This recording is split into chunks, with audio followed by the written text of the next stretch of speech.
Morning. We're here for day 3 of the 2-star pairs. Actually, on Teams today. I don't know what the congress is called. Something like the May Bank Holiday Congress or something. We're walking in again. We're here with the lovely Andy Barry, Matt Brown, and Dr. Chris Cooper. Don't know if you heard that, Dr. Chris Cooper. Microphone's pointed the wrong way. So we're here today. We're playing Pasta Fish. It's my turn first. And we're just going to be pivoting. So Cooper and I are playing Akol. Every other partnership is playing 2 over 1 5-card majors, and it's just seven board matches today. Swiss. We're going to enjoy it. There's going to be about, I don't know, 40 or 50 teams maybe. If you just kind of think about all the people who were there yesterday in 2 different rooms. So I hope we're not packed in too tightly. I hope that if there's that many teams, they do use both rooms. And the weather is playing hide and seek. I think it's nice sunny at the moment, but like it keeps raining occasionally, so that's fine. I mean, yeah, it's been an enjoyable week so far. Not huge bunch of success. John Athy won yesterday with Steve Root. You'll have seen Steve Root. He was a teammate of ours earlier in the year, and Athy's an old friend. So well done for them. They won by like 6% as well. So that was good. And Kroz, another friend of mine, won the Swiss that we were in yesterday with about 6 VPs clear. So well done to him as well. Andy and I actually only lost 1 match yesterday. There's about 7 pairs that lost 1 match, and we were the lowest of those. We didn't win our wins by big enough, and you heard the hard luck stories we said, but all in all, you know, a decent performance, I suppose. If you took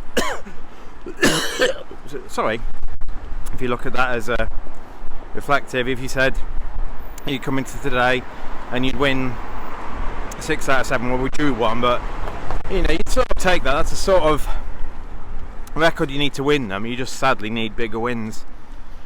And after our first 2 wins, we're on 23 and the leaders are on 39. So we're, you know, we've won 2 matches, but we're pretty much a whole match behind after only 2. So we're walking down the street. The hotel's the end of the road.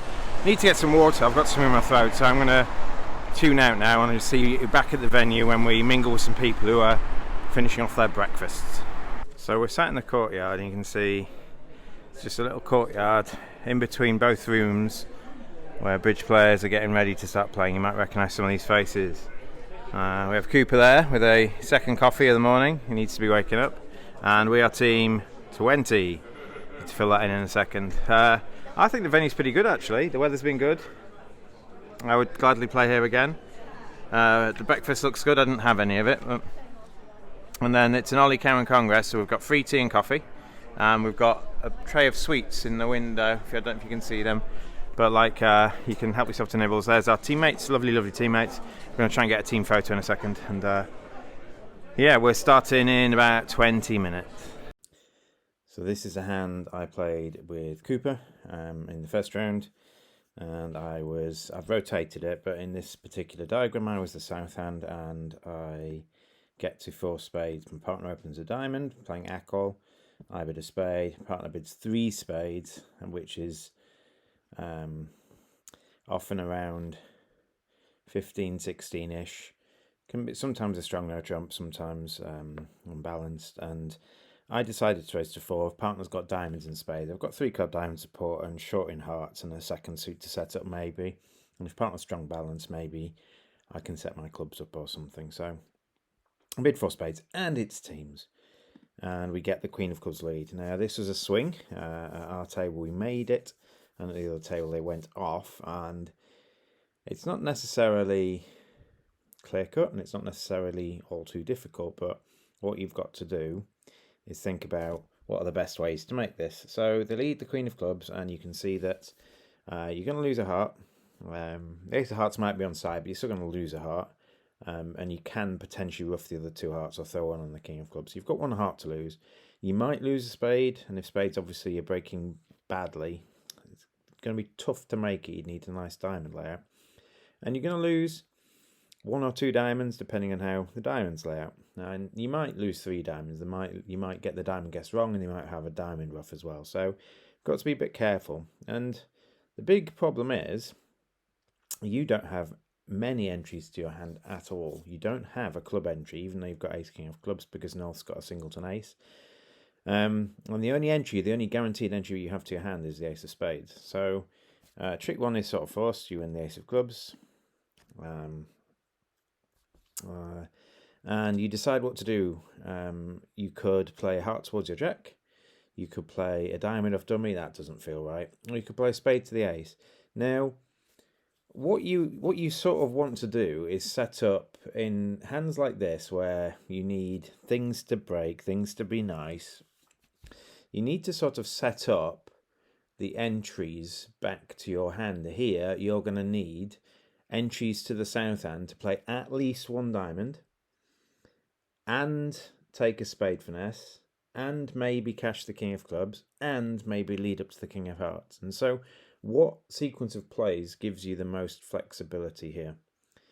And the sequence of plays is play a spade to the ace and play a heart up, because what you're doing once you've played 1 heart is you've actually set up 2 more entries back to the south hand you didn't have initially. If you play a heart towards the jack, there might be times where the ace of hearts is on side and you need the king of hearts to throw a diamond away, and then you want a diamond guess potentially. So you kind of want to retain the possibility that the ace of hearts is on side. So you don't just want to lead a heart off dummy, which is what they did at the other table, and they ended up going off. So I played a spade to the ace, and I played a heart up. Now, at this point in time, I haven't got any quick entries back to my hand now, but I can now set up the hearts to get back, and I can potentially play diamonds up and take a spade finesse. You'll notice I've got 2 entries now. Roughing a heart back to hand to play a spade up, and roughing a heart back to hand to play a diamond up. So it goes jack of hearts, and obviously if the ace of hearts is on side, I can potentially throw my 3rd diamond away, and I don't need to get as lucky in the diamond suit as I ended up being. So it goes jack, queen, king, ace. It's offside, and they erred here. Our teammates did a bit better. They erred here. They played back hearts. Now I think if they play back clubs, potentially I have to get the diamonds right. Because what they do when they play back clubs is they take away, they make North rough, and you potentially kill the long diamonds. So if I don't get the diamonds right, I'm in trouble. But they didn't. They played a heart back. I can rough this, and I've set my entries up. Now it's plain sailing. As long as things break nicely, you kind of want the queen of spades on side, and you kind of want the diamonds to be in such a way where you lose 2 diamonds at maximum, and they can't do anything weird like get a rough. So I play a diamond up. They play the 10. That's quite easy. So I cover with a jack. East wins the queen. Now it looks like West has got ace 10 doubleton. If East has got ace 10 to 4, well, not much I can do. Sorry, if East has got ace queen to 4, they're going to get a rough here. But when East doesn't play a diamond back, they play another heart. I was able to rough this. And now, eggs in the basket. I'm going to take a spade finesse. If this loses, I'm in trouble because they're just going to force me out of the game here. But I take a spade finesse. That wins. I now draw the queen of spades. That falls. And now I just need diamonds to break, which it looks like they are going to do. I think they're not going to play the 10 of diamonds from a 4-card holding. And I think if the 10 of diamonds was a singleton, they'd have either led it or East would have found a rough at this point. So play the king of diamonds. Forces the ace, and you can see the whole hand. So at the very start of the hand, it was a cold contract, but our teammates managed to beat it. They played in such a way that they ended up forcing the north hand by playing clubs back, not hearts. And so I got a softer defence potentially, but maybe me playing on hearts convinced them that I was trying to do something different, that I didn't need to set the diamonds up. But if you start playing on diamonds, maybe the goal is to try and force the north hand. And if you can force the north hand even just once, you can see here that the north hand's high because they've got the last trump and 3 winning diamonds. And if you can force the north hand at least once, you might be able to beat it. So well done teammates for beating it. Interesting thought there. At trick 2 or trick 3, you're just basically trying to set up your entries for the rest of the hand and then hope things lie well, and they did. So we made that one. I just finished the first round, and Cooper and I did well. You've seen a hand from Future Steve, probably. And we won by 20 odd imps. I think we beat 7 hearts. win 2. 6 doesn't make, you've got 2 trump losers, but 7N makes, or 6, you probably shouldn't be in 7N, it's a squeeze, but 6N's called. Maybe you should bid it. You've got all 4 aces and 2 kings, and partner opens a heart. You're going to be in some sort of slam, and partner doesn't show the queen of hearts. So should you be in 6N? It's difficult. You need to know partner's got the king of clubs, but surely if they've opened the bidding and they haven't got the queen of their suit, they must have the remaining king that you can't see. I don't know. Maybe that's hindsight, and maybe it's a bit unlucky. So, yeah, and you only need a 5-3 fit in hearts if you were guaranteed a 6-3 fit. So anyway, that's the first match. It's Australian movement, so we just sit at table. I'm stationary all day, so I sit at table. I sit at table 20 all day, and my teammates rotate around me, and we're Swissing now. Who's with who next? Who's with who next? I'm with Andy. Okay, I'm with the famous Matt Brown, but not the other Matt Brown that you might know from England, the New Zealand Matt Brown. So yeah, we're doing all right. We had a good set, I think. A couple of imps we dropped, but other than that, it's Bill. Yeah, so we'll keep it up. The weather's nice again. I'm in the sun. It's just nice to stand in the sun, I think. Just nice. I think I'm just going to stand in the sun for a bit. There's Miki. Hi, Miki. I'm playing with Miki in Toronto, so if you watch the videos in future, it'll be me and someone with half and half hair in Toronto. So we will win the spin gold probably, or maybe not. So we're 2 matches down. We won by 16, and we've had 2, in the context of the field, 2 tough teams. You have, Matt played brilliantly all match, and that's why we won. You have the following hand. Ace, King, Queen, X, 10X, singleton, Ace, Queen, 9 to 6, and it was love all, wasn't it? Love all. So your partner passes, they go pass on your right, and you open 1 club. It's your longest suit. It seems like a good thing to do. This goes take out double on the left, pass from partner, 4 hearts on your right, and it's to you. And the options are, well, I think you've got 3 options. You can pass, you can double, or you can bid 4 spades. You're not strong enough to double. You're not guaranteed to beat it. And if partner's got nowhere to go, he's passing, and you're just doubling something that makes 11 a lot of the time. You know, it's likely that the hand on your right is going to be like 9 cards in the red suits or something. There's no guarantee. You might have 4 top cashing tricks, in which case just pass and beat it if that's the case. So I don't think double's right, and then it's whether you bid 4 spades or whether you pass, I think. And the advantage of 4 spades is that it could make, when partner hasn't been able to respond a spade to a club, if partner's got, for example, something like 5 small spades and king 3rd club, it's just gin. But there are other suits as well. Partner could have jack to 4 spades and a doubleton club, and maybe it's on a club finesse and clubs coming in or something like that. There is going to be some play, and maybe partner's able to hit 5 clubs, and that goes 1 off against them making 4 hearts. So I passed. I didn't give it too much thought. I knew I was going to come back in with spades at a lower level. I would have come back in with 2 or even 3 spades, I think. But 4 spades, from my mind, a bit too much. When partner can't respond a spade, I thought, although we could make game, we're more likely to just offer them a penalty when I might have 4 cash and tricks against 4 hearts. There's a good chance that I've got at least 3 cash and tricks, 2 spades and a club, and I might either get 3 spades or 2 clubs in addition to the ones I think I'm getting. So I passed. There's the full hand. 4 hearts makes and 4 spades makes. So it's a winning view for those who want to bid another one.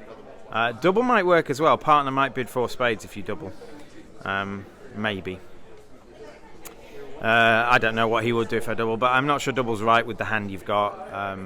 I think 4 spades is probably the better call if you decide not to pass.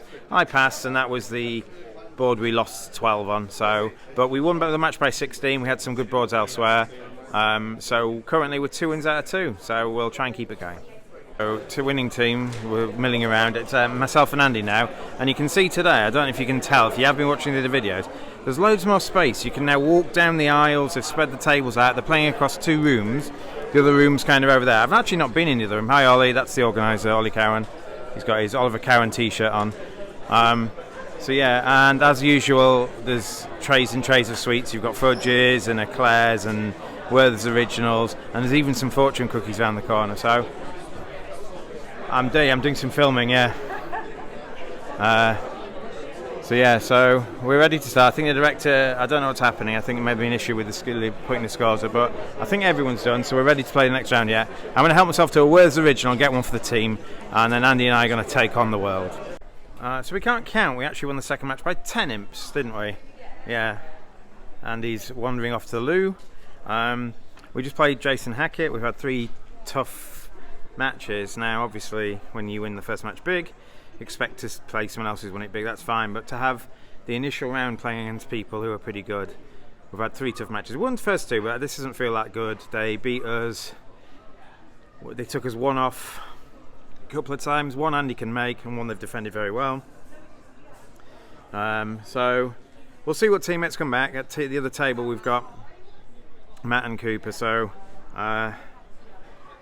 yeah, maybe they can do the same thing. I think the defence against one end they did was very good. Do I show that one? Yeah, I'll show that one. I'm going to show the whole hand just so you can see what's going on.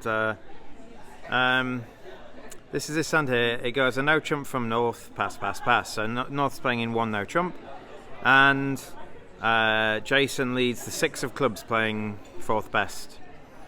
It goes 6 small small 7, and what do I do now? Well, I might have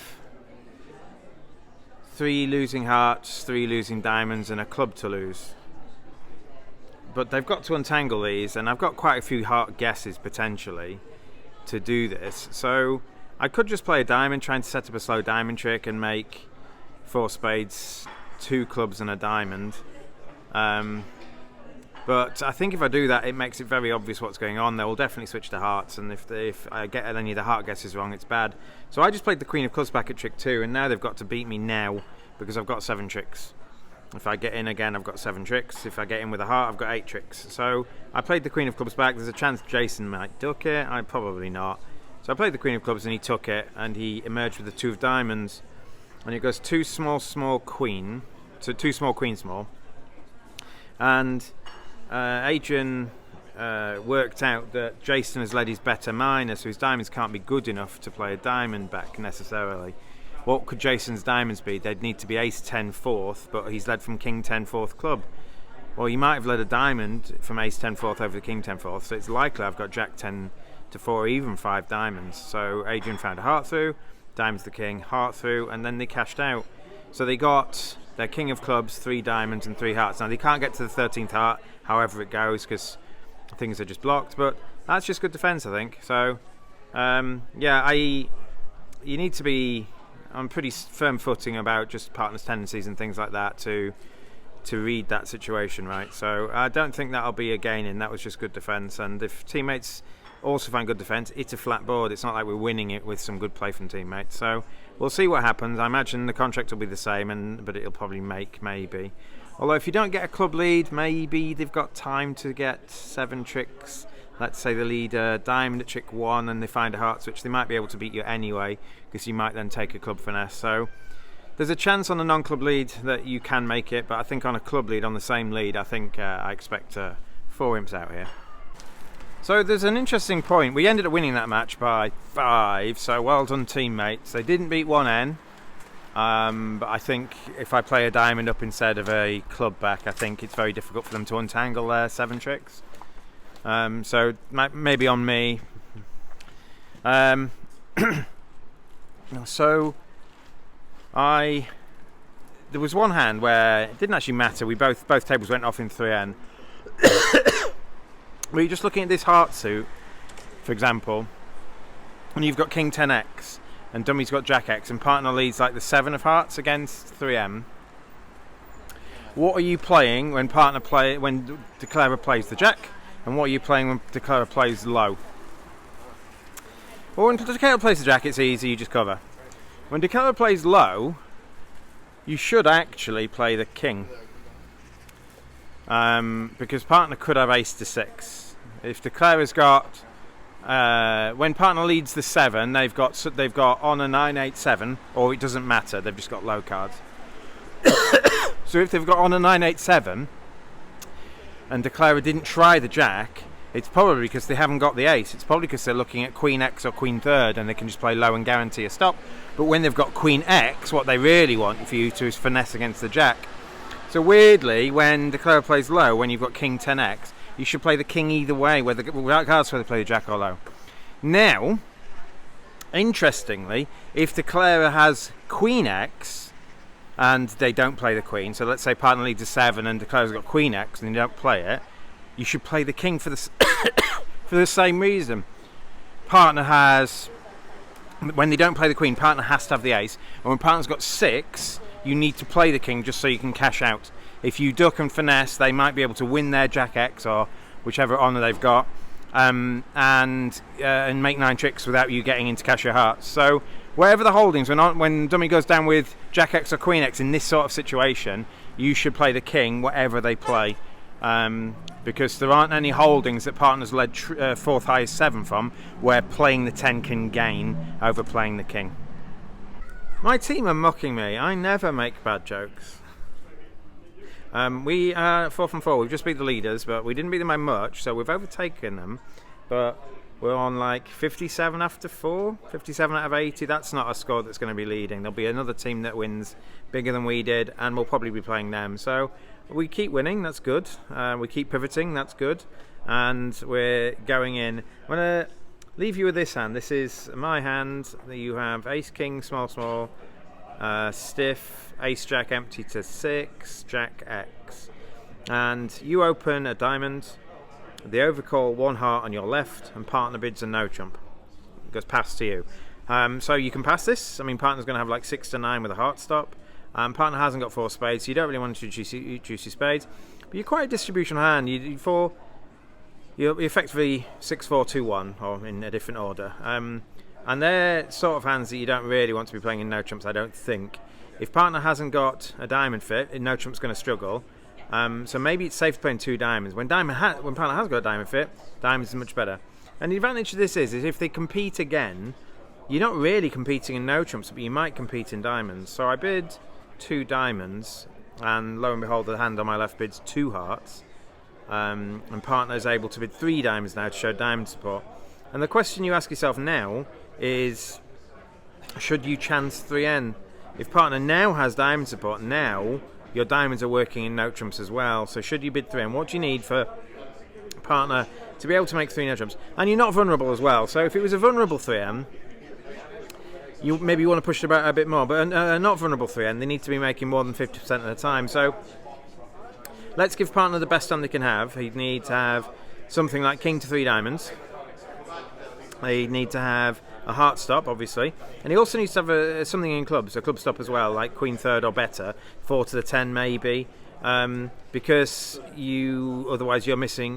They might just cash so many clubs off the top. So a heart stop, king third diamond, and a club stop is quite a lot to ask, for partner to have.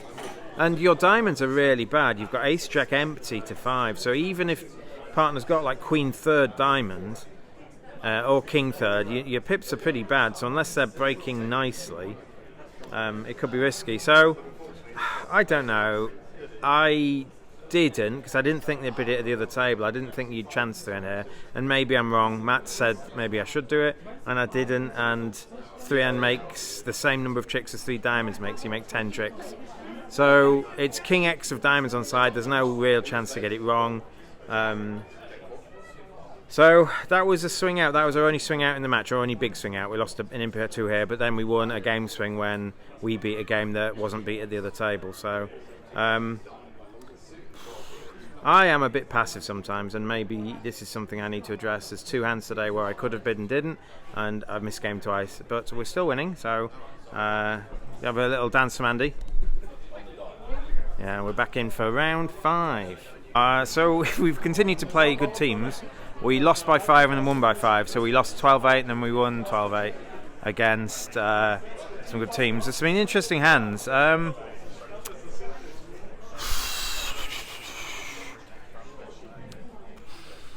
there was the last set was very swingy, and for some reason we just won by 5 because the swings just balanced out. You've got the following hand. You've got like 3 low spades, king, queen to 4 hearts or something. They're playing rock paper scissors as he has to play with me. Who's got me? I've got Cooper. Brilliant. Play Akol. So your hand's on the screen now. I can't remember the exact pips because it wasn't one I held. And your partner opens 1 heart, first in red all. And the next hand bids 2 clubs. So you play splinters here. Now, fit jumps might be better for the hand, as the hand panned out, but you play splinters, you don't play fit jumps. So you bid 4 clubs on this hand. You've got a race to 4 hearts with a singleton club. And you want to let partner know what to do over 5 clubs if that happens, or 4 spades or something like that. The next hand bids 5 clubs, vulnerable, and your partner doubles it. Now, I mean, this might be a partnership. It feels like this should be a forcing pass situation. It feels like partner's going to double when they don't want to bid on, not necessarily to say they want to penalise this. And so if partner's got like a minimum weak no trump hand with a balance, with 2 or 3 clubs, they're going to double most of the time here. So the question is, opposite that, do you bid 5 hearts or not? Well, this is where fit jumps would have worked better. If you fit jump on this hand, partner knows whether the fitting diamond honours or no fitting diamond honours mean they should bid 5 hearts or defend. And you're at a bit of a guess here. Has partner got spade values? Has partner got club values? Has partner got diamond values alongside, hopefully, the ace of hearts that you need them to have? And so whether bid 5 hearts or not. So make your decision about what you want to do now. Do you want to bid 5 hearts or do you want to pass? Neither action scores you a plus on the deal, but one's a bigger negative than the other. 5 hearts doesn't make. I think it goes for 500. They've got to find a spade, which is pretty difficult. Matt at the other table led the ace of clubs. Away went one of the spades. You can see the full hand there. At our table, Andy passed it, and we conceded 750. There's nothing we can do. We took our 2 tricks, and we can't take any more because obviously we haven't got more than 1 cashing diamond. I suppose if diamonds are 2-2, we can beat it, or if the ace of clubs is in dummy, which is unlikely with the club overcall, we can beat it, but we didn't. So we lost 750 there. We lost a big swing on the ball, but we won the match. So we're going into the last match. I don't know whether we're in a shot at the lead. I think our wins just haven't been big enough. We've won 5 out of 6. So I'll have a look at the scoreboard in a second and decide whether it's in a chance. I mean, if we win 20-0, brilliant, but we're probably not playing the leaders because we're not winning by enough.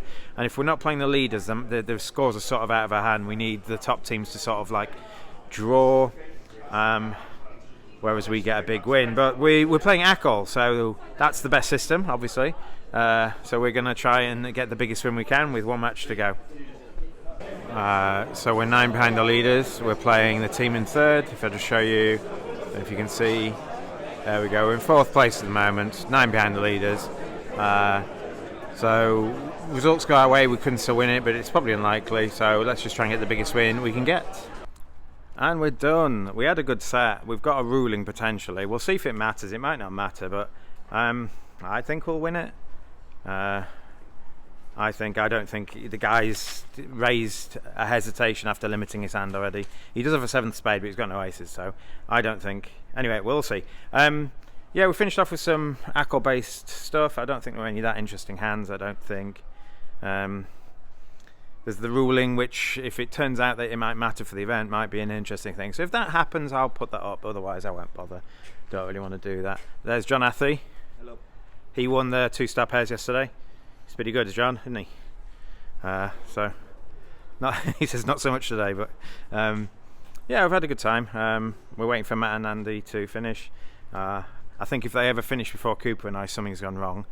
Cooper and I are rapid, and Matt, he's not slow, but he's not in the same speed. He actually thinks and gets things right. So, yeah, we've had a really good time here. The weather's starting to drift over. It might start raining soon, but we're going to head back to because he's giving me a lift to Warwick, and I'll get a train home. And then, yeah, I'll have a bit of a wrap up in a sec, but I'm just going to get some hand records and chill. I don't think we've got any, I don't think we've got any bad positions. If this ruling goes in our favour, I think we've got a plus card, but I don't think we've got a 20-0 card. Matt and Andy might have something. I think we need some hand records. So yeah, I'll let you know what the update is in a second. In a bit of a wrap up, I'm gonna get some hand records. And so that's it for the moment. We're done. I'm just going to pack my stuff away.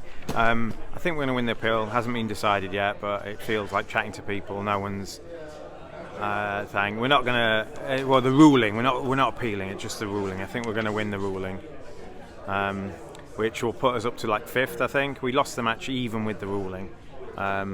The board that we have a ruling on, we lost 12 on, and if the ruling's in our favour, we lose 5 on instead. So we still lose the match slightly, but it puts us up a few places for whatever, just pride, I guess. I've had a good day. I'm packing away now. I will see you all in the next video, which will be...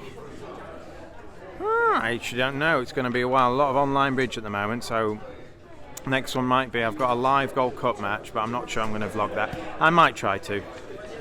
But peace out, and I'll see you on the next one.